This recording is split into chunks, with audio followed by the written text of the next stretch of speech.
Teoría de la mente por Andrea Spitia y Santiago San Juan. Se tocarán los temas ontogenia de la teoría de la mente, es decir, estadios o fases y los niveles de complejidad y sus estructuras cerebrales.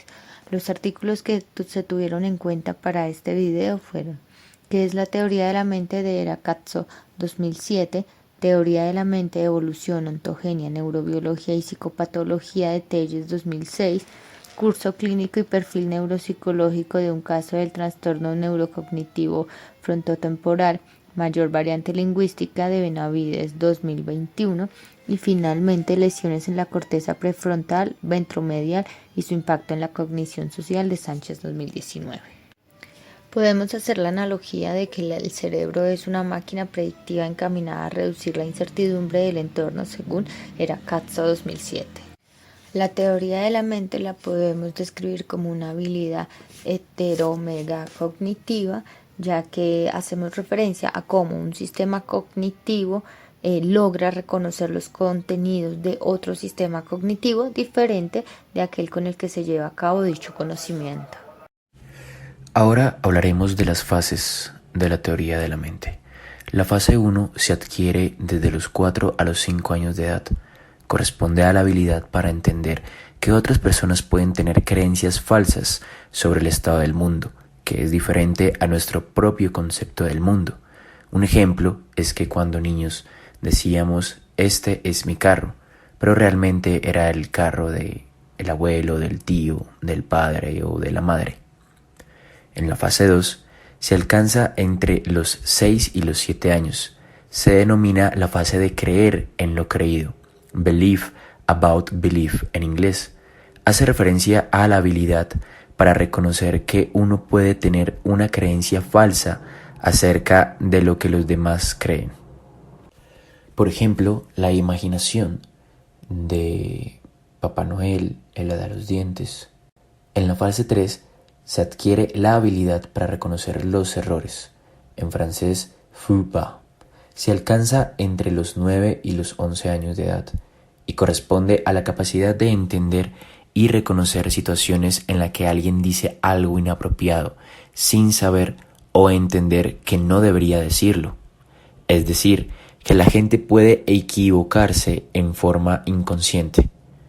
Para alcanzar la fase, se requiere que la persona tenga una representación mental de que la persona que afirmó algo falso no es consciente de que no debió haberlo dicho, y una segunda representación de que la persona que escucha puede sentirse insultado o herido con lo que la otra persona dijo. Ambas representaciones requieren de estados cognitivos, o sea, de pensamientos y de la capacidad de inferir cómo se va a sentir la otra persona. El desarrollo del módulo de la teoría de la mente es facilitado por los padres, siempre y cuando, al hablar con sus hijos, utilicen expresiones para referirse a los estados mentales de otras personas, y gracias a la presencia de hermanos mayores, quienes al interactuar les ayudan a los niños a percibir los estados mentales de otros. Esta teoría es paralela con el aprendizaje del lenguaje. De hecho, las intenciones de quien habla es un prerequisito para aprender una nueva palabra. La teoría de la mente cuenta con 5 niveles de complejidad, los explicaremos, y las estructuras cerebrales. El primero es el reconocimiento facial de emociones y es la capacidad de reconocer las emociones mediante las expresiones faciales de los otros. Este nivel está relacionado con la amígdala, sobre todo cuando nos referimos a expresiones de emociones básicas como el miedo o el asco, la ira.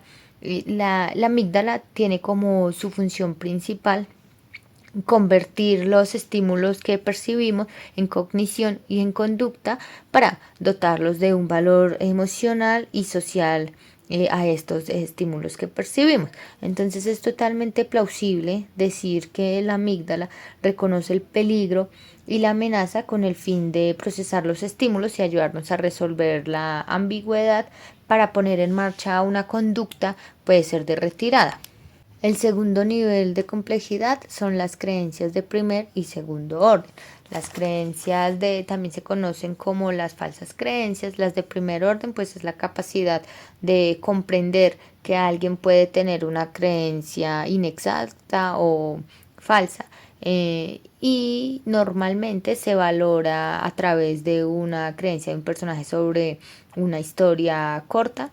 Las de segundo orden ya son un poco más complejas, implican la memoria del trabajo y la acción intelectual, y esta es más difícil porque tenemos que deducir sobre las creencias de otras personas con respecto al estado mental de una tercera. Es decir, yo creo que él cree que ella cree. En este segundo nivel, aparte de la amígdala, también se relaciona la corteza frontal dorsolateral, porque con las funciones ejecutivas y con la memoria de trabajo, que así sea de corto plazo es funcional. También pues está la organización, el aprendizaje por asociación y la acción intelectual. En tercer nivel tenemos la utilización social del lenguaje, que es la ironía y la mentira. Y después es la capacidad de extraer un significado en función de un contexto social particular y que nos ayude a superar lo que se dice, dándole un significado determinado a ese contexto concreto. Es decir, atribuimos intenciones a los demás. Se conoce también como el tercer nivel de complejidad. Y para poner un ejemplo, si alguien vive muy lejos y nos dice dónde es, uno puede decir el aire llega ya cansado. Esto es ironía, no es literal, y necesitamos transformar estas palabras literales, el significado literal, a el contexto particular que estamos diciendo. En este tercer nivel de complejidad está relacionado el giro frontal con la atención y el aprendizaje que necesitamos. La corteza frontal medial es la que nos ayuda a diferenciar esos estados mentales de las representaciones de las situaciones físicas como tal, es la que nos ayuda como a hacer esa conversión. Y finalmente la corteza singular para todo el procesamiento de datos, porque aquí ya necesitamos tener un poco más de atención y de trabajo. Finalmente encontramos el nivel de complejidad del comportamiento social.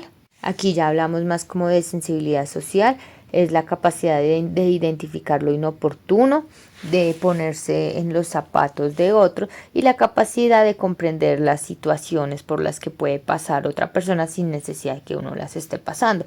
Las personas con trastorno antisocial no suelen tener ningún impacto emocional, y las áreas que están vinculadas y que se activan fuertemente en este nivel de complejidad es la frontal dorsolateral por la memoria de trabajo y la ventromedial, porque la ventromedial es la que nos ayuda a toda la modulación emocional y el reconocimiento de las emociones.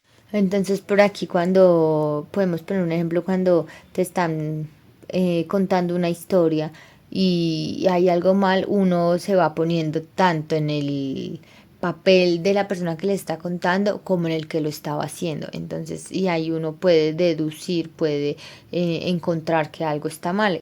Finalmente, el último nivel de complejidad es la cognición social y la empatía. Aquí ya hablamos más como del juicio moral, de los dilemas morales, y aquí hay una implicación de la abstracción de uno mismo y al mismo tiempo la introspección. Ya no se relaciona con la memoria de trabajo y se pueden dar unos componentes de activación visceral. Relacionada con la memoria episódica. ¿Qué tal si yo fuera esta persona, me sucediera esto? Al darse esa activación visceral, consecutivamente se da una activación emocional. En la empatía y la cognición social activan áreas como el giro frontal medial y el giro singular bilateral, por lo que están relacionados con la emoción. También se hace un razonamiento social, entonces la corteza frontal está directamente vinculada, y podemos decir que la teoría de la mente en cuanto a la empatía es una red neuronal. La amígdala también está relacionada por todo lo de las emociones, y el área orbitofrontal porque allí justamente es donde está todo el juicio moral y las normas sociales. Los autores nos dicen que a problemas más difíciles se exigen más recursos cognitivos. Entonces, cuando se presenta un problema para empezar a analizar, se activa la corteza cingulada, y cuando son más difíciles se da una posterior activación de otras áreas. Ahora, digamos, el área ventromedial de la corteza prefrontal es el puente entre la cognición y la emoción. Está conectada con la amígdala, entonces acá en este nivel de complejidad también trabaja mucho. Hay dos conceptos que vale la pena diferenciar. Uno es la empatía cognitiva y la otra la empatía emocional. La empatía cognitiva es lograr ver el punto de vista de los demás, como el de primer y segundo orden que les expliqué, y el segundo es la empatía emocional, que ya es la capacidad de reconocer y reaccionar emocionalmente ante las experiencias de los demás. Allí en esta empatía emocional entra a trabajar el lóbulo parietal, porque está relacionado con la cognición social. Y la corteza parietal se activa de forma diferente si la perspectiva es desde primera persona, yo, lo que me imagino que podría pasar o lo que yo siento, o la perspectiva es desde tercera persona. Entonces tenemos que si es desde la primera persona, la parte inferior izquierda del parietal se va a activar, y si en cambio es en tercera persona, la región que se activa sería la del hemisferio derecho. Entonces, esto nos queda como que la región correspondiente al hemisferio derecho es la representación consciente de los estados mentales de los otros. Para el procesamiento de estímulos de la teoría mental, se puede tomar como que es una red neuronal y empieza con la corteza prefrontal, circunvolución temporal superior y lóbulos temporales. Ahora, cuando la respuesta es de empatía, trabajan áreas como el giro frontal superior e inferior, el giro temporal y el área orbitofrontal.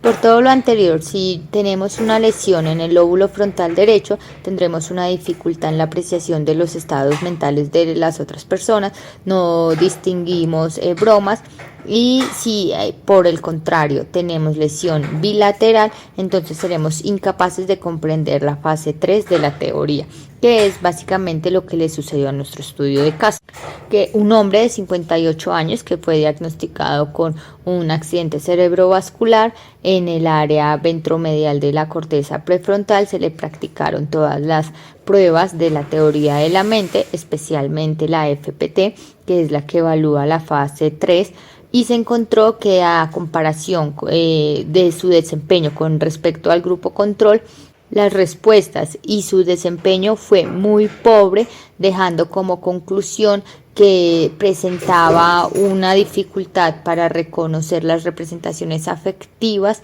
y no reconocía la ironía, el sarcasmo. Sin embargo, el resto de todas sus capacidades intelectuales estaban intactas.